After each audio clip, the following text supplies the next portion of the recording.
मैं दिलीप आचार्य आपका इस डिजिटल मंच पर स्वागत करता हूं। तो प्यारे स्टूडेंट्स, आज हम पढ़ेंगे स्वराष्ट्र गौरवम पाठ को। तो सबसे पहले हम श्लोक को पढ़ते हैं। 3 श्लोक संख्या 1, 2 और 3। उत्तरम यत् समुद्रस्य हिमाद्रेश्चैव दक्षिणं वर्षं तद् भारतं नाम भारती यत्र सन्तति हिमालयात् समारभ्य यावदिन्दु सरोवरं तं देवनिर्मितदेशं हिन्दुस्थानं प्रचक्षते गायन्ति देवा किल गीतकानि धन्यास्तु ते भारतभूमिभागे स्वर्गा अपवर्गाश्च मार्गभूते भवन्ति भूय पुरुषा सुरत्वात्। तो हम श्लोक 1 by 1 पढ़ते हैं।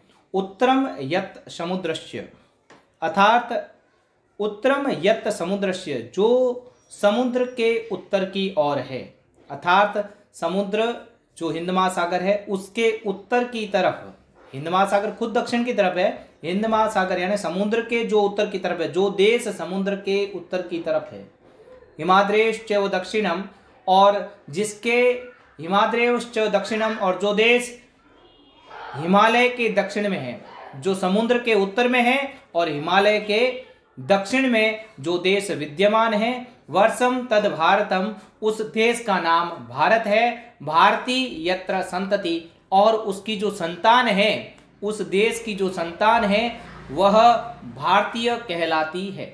यानी पुनः देखते हैं कि जो समुद्र के उत्तर में है और हिमालय के दक्षिण में है और जिसकी संतान भारतीय कहलाती है वह देश भारत है। दूसरा श्लोक, हिमालयात समारभ्य याव इंदु सरोवरम, जो हिमालय से प्रारंभ होता है, हिमालय से लेकर इंदु सरोवर तक, अर्थात हिंद महासागर तक।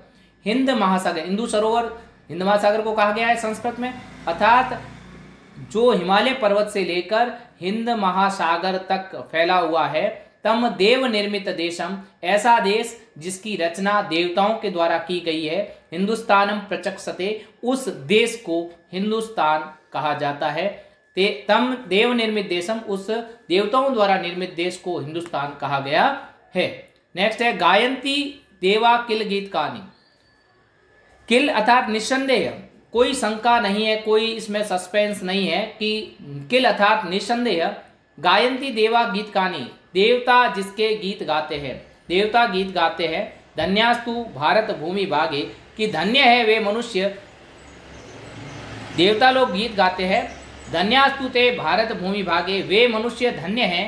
और जो स्वर्गा अपवर्गास्त मार्ग भूते, जो स्वर्ग और अपवर्ग, स्वर्ग और स्वर्ग से भी ऊपर जो मोक्ष का मार्ग है, मोक्ष स्थल है, के मार्ग स्वरूप जो स्वर्ग या मोक्ष का कोई मार्ग इस संसार में विद्यमान है तो केवल धरती पर विद्यमान है, तो वह केवल भारत भूमि है। स्वर्ग अपवर्गास मार्ग भूते भवंती भूय पुरुषा सुरत्वात्, यानी भारत भूमि के भाग में यदि भारत की धरती पर जिस व्यक्ति का जन्म हुआ है तो वह वास्तव में भाग्यशाली है। उसमें जरूरी कुछ सुरत्वा तथा देवत्व का गुण है, जिसके कारण उसका जन्म बार बार भारत की भूमि पर हो रहा है।